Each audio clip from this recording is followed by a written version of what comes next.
Hola, hola, bienvenidos, bienvenidas a un videito que estamos haciendo en vivo relacionado con este interesante tema de la contingencia por el coronavirus.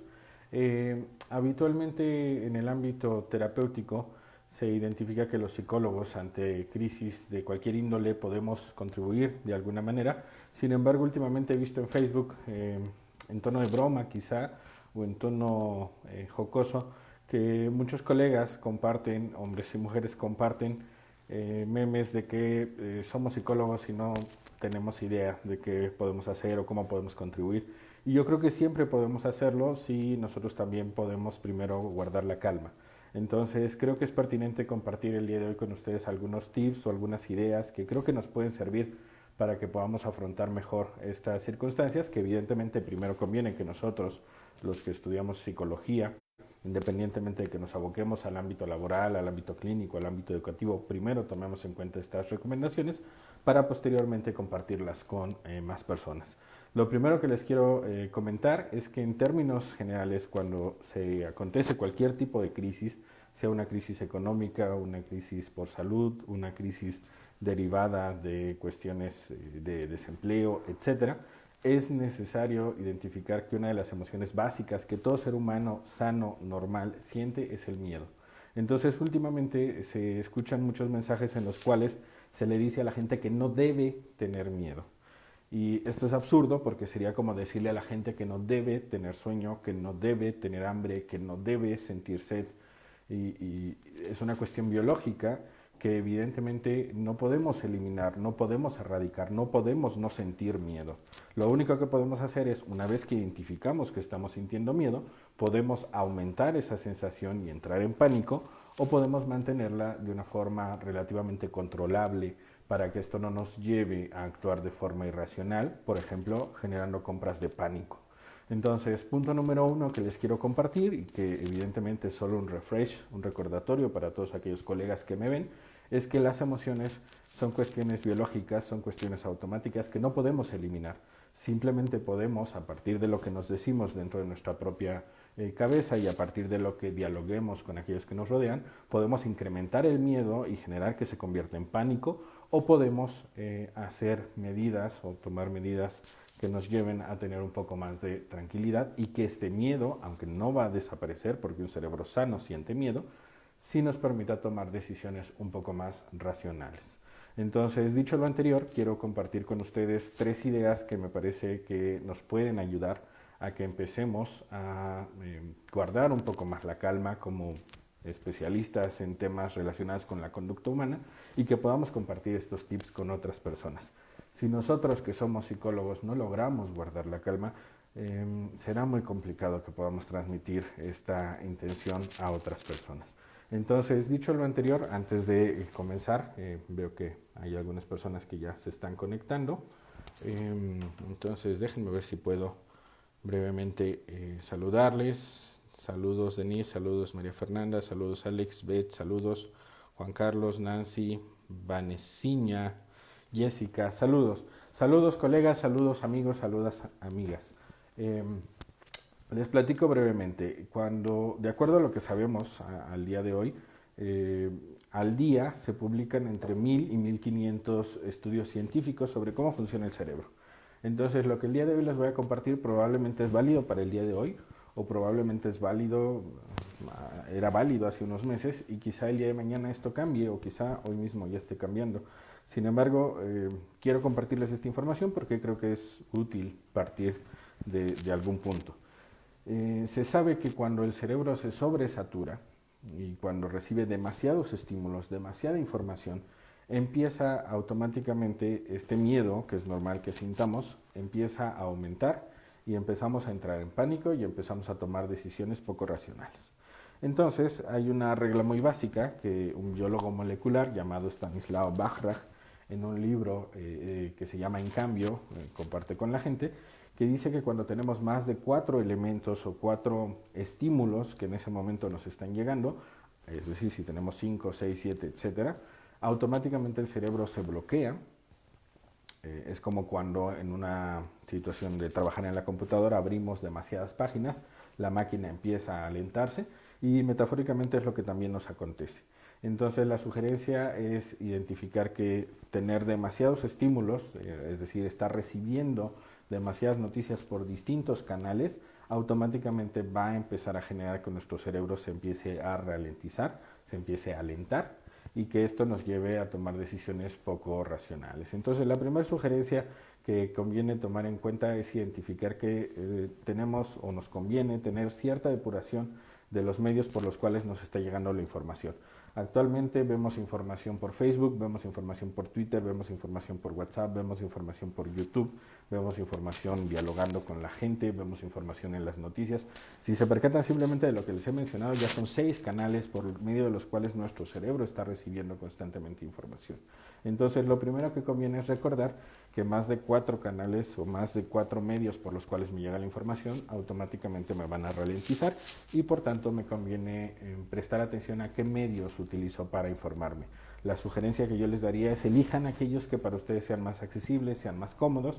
Por ejemplo, pueden decir, bueno, me voy a informar por medio de Facebook, me voy a informar por medio de Twitter, me voy a informar por medio de YouTube y me voy a informar por medio de WhatsApp. Y ya. No me voy a informar por más medios, porque si me informo por demasiados medios, automáticamente me voy a bloquear. Espero más o menos estar siendo un poco específico y si algo no lo estoy explicando correctamente, por favor háganmelo saber.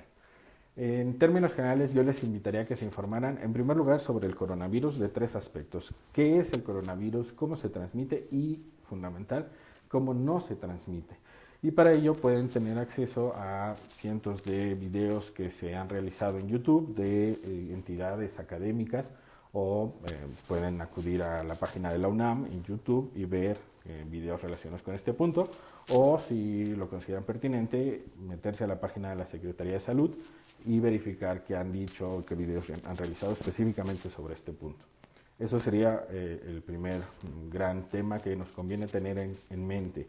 Porque si no tenemos claro qué es, cómo se transmite y cómo no se transmite, automáticamente empezaremos a generar mucho espacio dentro de nuestro cerebro para creernos 20.000 fake news que abundan en este momento.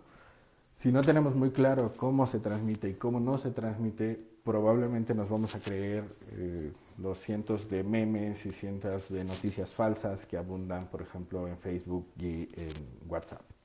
El segundo punto que creo que es pertinente informarse es en esta perspectiva de qué estamos haciendo actualmente en nuestro país. Si bien es cierto que conviene identificar qué están haciendo en otros países, la demografía, la cantidad de gente, la forma de interactuar, el clima son diferentes. Entonces creo que es pertinente identificar qué se está haciendo directamente en nuestro país y para eso evidentemente pues conviene ver las conferencias que se realizan en la mañana. Si no las quieres ver a las 7 de la mañana o no las puedes ver diferidas en YouTube. Si no te interesa verlas, las puedes escuchar. Por ejemplo, en Spotify ya existe la posibilidad de escuchar estas conferencias. Si no te interesa ver la conferencia de la mañana, pues la otra sugerencia es que veas las conferencias que se dan a las 7 de la noche todos los días relacionadas específicamente con este tema del coronavirus. Y también creo que es pertinente que te informes por medio de ciertos canales de noticias o por medios que consideres verdaderamente confiables. En lo particular, creo que actualmente abunda el amarillismo y yo solamente intento cuando me remito a un medio tratar de ver, por ejemplo, La Jornada, que puede ser leer el periódico o ver su sitio de noticias, porque creo que en términos generales han logrado mantenerse un poco más al margen de toda esta circunstancia de politización de la situación de salud. Es el medio que yo te recomendaría, sin embargo, pues cada uno de nosotros a lo mejor tiene un medio preferido. Habrá quien le siga creyendo a Loret de Mola, a López Dóriga, a Sarmiento, a Cayo de Hacha, a Chumel Torres. Adelante. Creo que es pertinente identificar que hay ciertos estilos y ciertas tendencias y que hay algunos medios que pueden ser más confiables que otros. Sin embargo, al final, creo que si ves las conferencias y luego te informas con Chumel, pues puedes hacer ahí algún match o tomar decisiones por ti mismo o por ti misma. Entonces ese sería el segundo punto que creo que es pertinente tomar en cuenta. Perdón que atraviese mi dedo, pero creo que alguien me escribió por ahí algo. Eh, Rubén, saludos. Bren, saludos. Vero, saludos. Diana, saludos. Juan Carlos Baeza, Wikipedia. Wikipedia, por ejemplo, en términos generales, en el ámbito educativo, se considera que es terrible informarse en Wikipedia. Sin embargo, en muchas ocasiones, pues es colaboración que la gente hace escribiendo algunos artículos o escribiendo algunas noticias, y a su vez hay otras personas que se encargan de verificar que la información que se ha transmitido sea correcta. Entonces, aunque no es 100% confiable, pues te da cierta información que puede ayudar a forjarte una idea sobre algunos temas. Saludos Víctor Hugo, saludos Carmen, saludos Felipe. Entonces, dicho lo anterior, el tercer punto que conviene identificar o que conviene tomar en cuenta es qué podemos hacer nosotros, los ciudadanos de pie, el pueblo llano y raso, para poder identificar y poder tranquilizarnos un poco mejor y poder tranquilizar a nuestras familias, sobre todo si somos padres o madres, o si tenemos sobrinos, o si tenemos gente mucho más joven a nuestro alrededor. Lo que nosotros podemos hacer, que esto ya sería un poco una cuestión más desde la perspectiva psicológica, lo primero es tener expectativas realistas. Tenemos por un lado a un grupo de personas que considera que esto de la enfermedad del coronavirus es una conspiración Illuminati y que en realidad no hay nada que temer y que en realidad no nos va a pasar absolutamente nada. Y tenemos por el otro lado a gente que considera que la mayor parte de la humanidad se va a morir. Es decir, tenemos los dos polos. La sugerencia evidentemente es no caer en ninguno de estos dos polos, y para ello ahí sí podemos identificar un poco cómo ha sido la evolución de esta enfermedad en distintos países, más o menos cuánto ha durado, y eso nos permite tener una expectativa un poco más realista. Hay gente que considera que esto va a durar solo 15 días, y creo que es una cifra, un tiempo bastante corto. No creo honestamente que esto dure solo 15 días, algunos especulan que esto va a durar probablemente 3 meses más, que hasta junio o hasta julio, que se tenga ya probablemente una vacuna que se pueda aplicar a nivel mundial. Esta situación va a empezar a decaer verdaderamente a pasos agigantados, y por tal motivo quizá conviene pensar inicialmente en que esto puede durar unos 3 meses. ¿Qué implica esto? Armar planes que sean sostenibles a 3 meses. ¿Cómo lo hacemos? Identificar en el ámbito laboral también cómo podríamos sostenernos durante 3 meses, pensando que probablemente más adelante entraremos a fase 2 y a fase 3, en donde será indispensable que todos, ahora sí, ya no por gusto, sino de forma obligatoria, nos quedemos más tiempo en casa. Aquí tenemos dos grandes grupos de la población. Tenemos un grupo que tiene un sueldo constante, un sueldo seguro, un sueldo relativamente adecuado para sus necesidades, y por supuesto estas personas podrán quedarse mucho más fácilmente en casa. Sin embargo, tenemos a otro grupo de personas que, como su servidor, trabajamos en el día a día. En función de lo que trabajamos recibimos un ingreso, y en función de eso podemos o no comer. Evidentemente el grupo 1 es más fácil que se quede más tiempo en casa que el grupo 2. Y como tenemos a este grupo 2, evidentemente esto no puede durar solo 15 días. Entonces es indispensable que podamos todos y todas hacer un listado de posibles escenarios en los cuales vamos a poder identificar cómo poder subsistir. Lo primero que yo les sugeriría es que empecemos a escribir. Este es un tip básico y fundamental que todo psicoterapeuta generalmente implementa o sugiere a aquellos que acuden a psicoterapia, que es tomar nota, escribir, anotar aquello que vayan pensando, aquellos planes que se les vayan ocurriendo, porque de nada sirve pensarlos, no escribirlos, y más adelante tratar de recordarlos, porque probablemente se nos olvidarán. Entonces la sugerencia básica es siéntate de forma individual primero, antes de hacerlo en familia, y trata de plasmar 3 escenarios. Un escenario relativamente agradable, en donde esto rápidamente se controla; un escenario neutral, en donde esto dura 3 meses; y un escenario complicado, en donde a lo mejor esto dura más de 3 meses. Y trata de identificar cuáles son tus gastos y cómo poder subsanarlos, pensando en la posibilidad de estar en contingencia verdaderamente pues, aplicada. es decir, en donde no vamos a poder salir más que quizá para la farmacia, para el hospital, para recoger algunos alimentos en algún supermercado o en algún mercado y nada más. Dicho lo anterior, ya que tenemos una expectativa más realista, ya que armamos planes, ahora la siguiente sugerencia sería tener medidas de autocuidado, que son las que ya conocemos actualmente, que es lavarnos de manera constante las manos, que es toser o estornudar utilizando el costado de nuestro brazo para que podamos evitar con esto esparcir el posible virus, el contagio, y también tratar en términos generales de mantener una sana distancia, que es de aproximadamente 1.5 metros ante las demás personas o con las demás personas, independientemente de que vivamos en el mismo domicilio o no.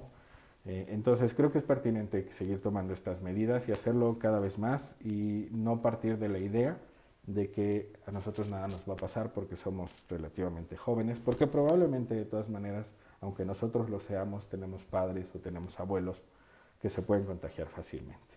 Entonces creo que es pertinente seguir manteniendo estas medidas de autocuidado sin caer en el pánico y comprendiendo que en muchas ocasiones simplemente hay que lavarnos con agua y con jabón, más que estar buscando desesperadamente gel antibacterial, que además de que cada vez está más escaso, actualmente seguramente estará carísimo.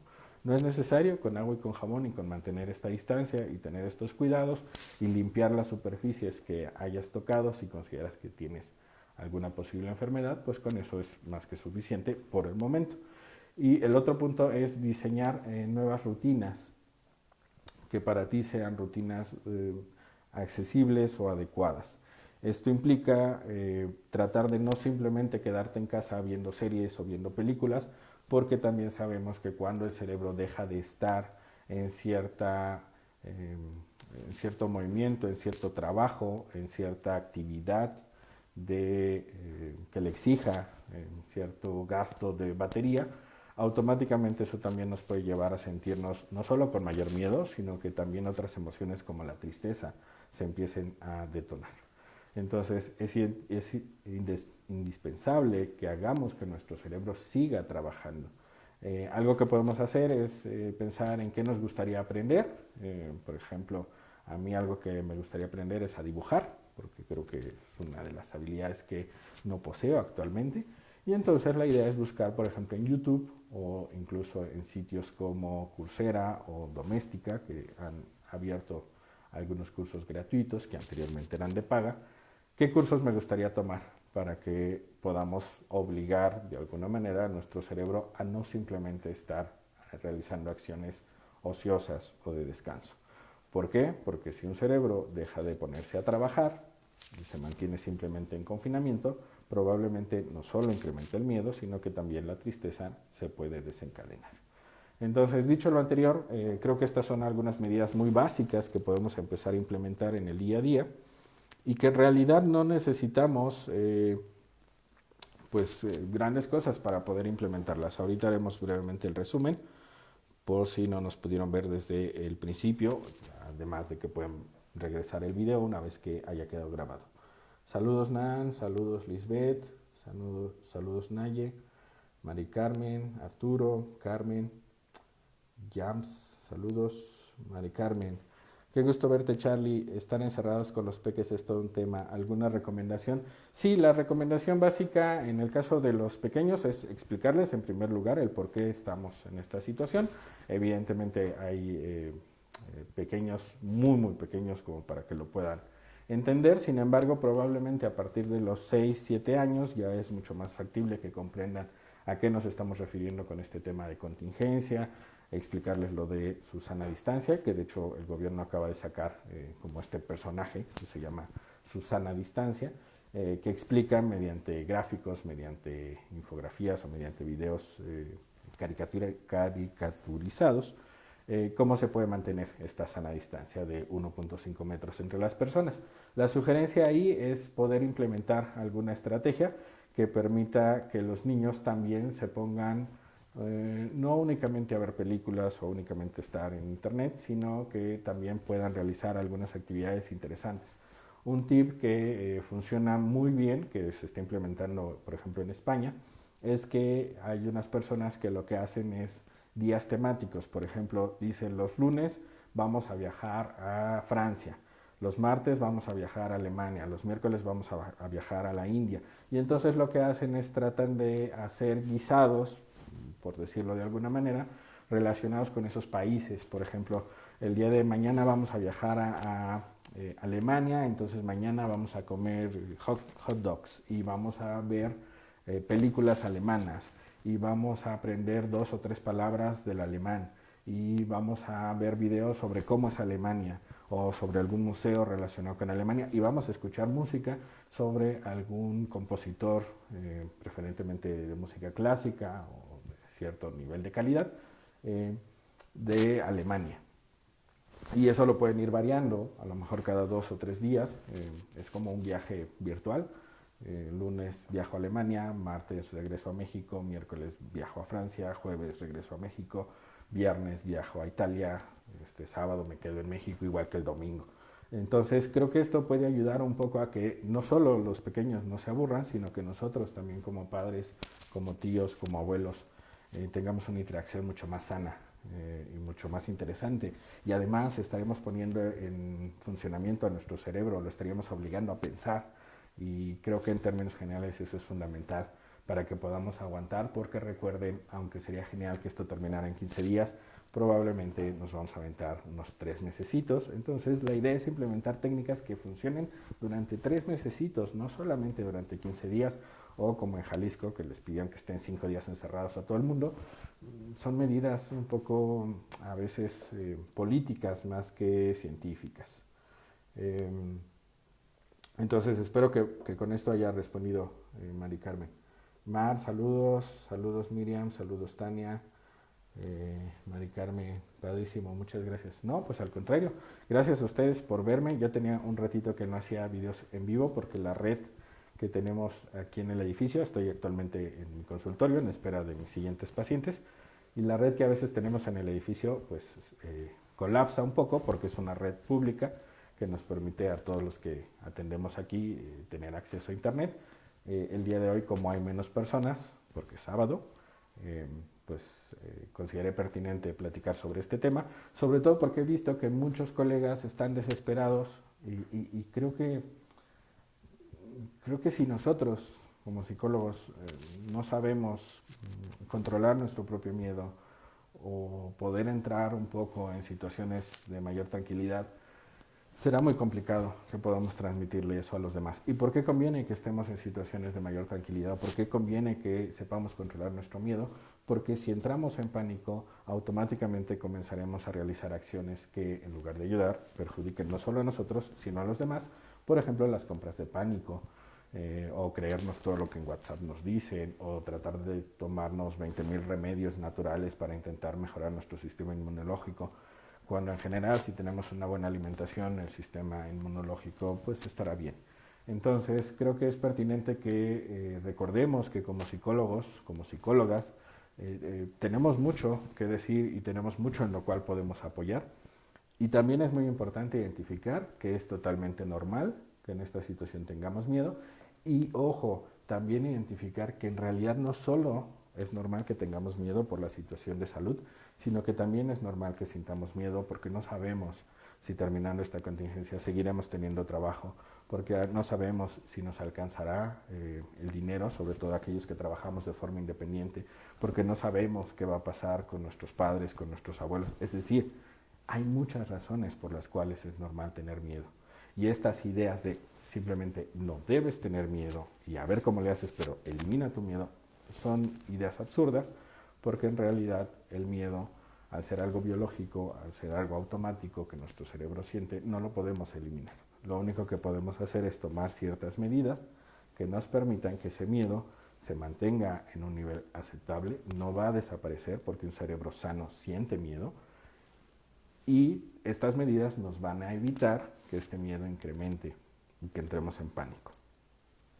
Entonces, en resumen, lo que yo les sugería es, número 1, informarse sobre el tema, el número 0, el tip número 0, sería entender que es normal sentir miedo.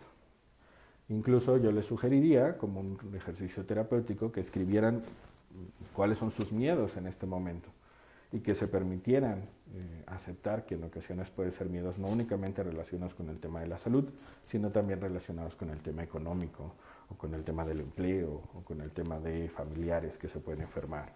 Entonces, escribirlo nos permite hacer algo que en psicoterapia se le conoce como catarsis, que es una liberación emocional, porque le estamos dando su lugar a la emoción.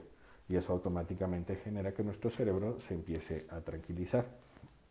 Entonces, el tip número 0 sería aceptar que tenemos miedo y escribir cuáles son nuestros miedos, porque eso nos ayuda un poco a hacer catarsis y a tranquilizarnos solo por el hecho de haberlos aceptado.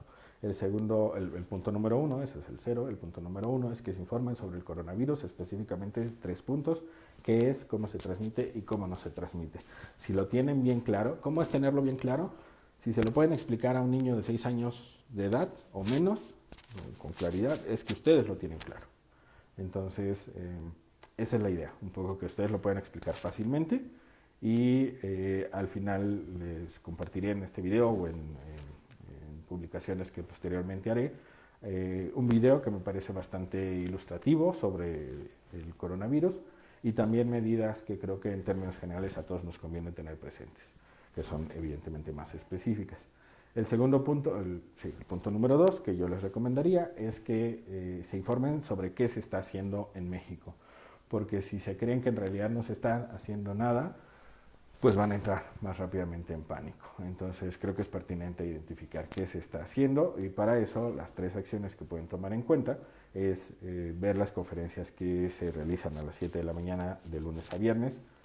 Si no las quieren ver, vean las conferencias que se realizan todos los días, de lunes a domingo, a las 7 p.m., que hablan específicamente sobre el coronavirus. Y sumado a esos 2, la sugerencia es que se informen con algún medio alternativo o máximo 2 medios alternativos que para ustedes sean confiables, pero no en 20 o en 50, porque entonces su cerebro se va a bloquear y entonces será más fácil que entren en pánico, ¿vale?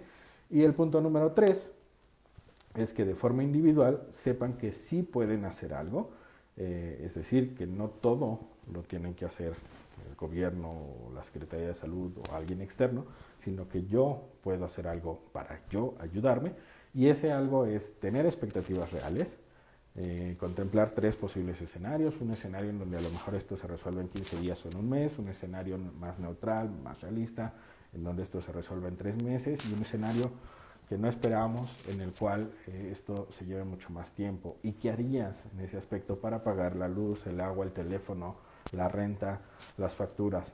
A lo mejor habrá que renegociar con tu casero, a lo mejor habrá que identificar qué ahorros podemos utilizar para ello, a lo mejor habría que empezar a ver qué no requiero a mi alrededor para empezar a venderlo. Eso nos va a llevar a tomar decisiones un poco más realistas que nos permitan aguantar todo lo que dure esta contingencia. El segundo punto es mantener estas medidas de autocuidado que al día de hoy son muy básicas. Lavarnos de manera constante las manos. Algunos sugieren que lo hagamos en general cada 4 horas. Algunos otros simplemente dicen en función de si sales o entras de tu domicilio. La segunda es tratar de, cuando estornudemos o tosamos, hacerlo utilizando nuestro antebrazo para evitar que lo hagamos con las manos y que luego nos estemos tocando y transmitiendo si es que tenemos el virus a otras personas. Y la tercera es mantener una sana distancia, que es de 1.5 metros hacia las otras personas con las que nos estemos rodeando. Evidentemente, hasta el momento la sugerencia es ya no acudir a eventos masivos en donde haya una conglomeración de más de 1000 personas. Y bueno, en términos generales, eso es lo que podemos hacer en la parte 2 de autocuidado. Y lo tercero es de diseñar rutinas desde ahorita, porque mientras más esperemos para hacerlo, más complicado será que nuestro cerebro piense de una forma más racional. Empezar a diseñar rutinas desde ahorita en las cuales tengamos nuestras actividades cotidianas, pensando en una contingencia en la cual estaremos encerrados mucho más tiempo, y tratar de identificar actividades que permitan que nuestro cerebro siga en movimiento, que nuestro cerebro siga aprendiendo, que nuestro cerebro siga interactuando con otras personas. Podemos tener un contacto con los demás a partir de videollamadas, podemos restablecer lazos emocionales con personas a las que hace mucho no saludábamos, aunque lo hagamos de manera virtual, y podemos en términos generales hacer muchas acciones que nos permitan de manera creativa poder sobrellevar estas contingencias o esta contingencia que actualmente estamos viviendo y que evidentemente va a ir incrementando porque pasaremos a la fase 2 y probablemente también a la fase 3.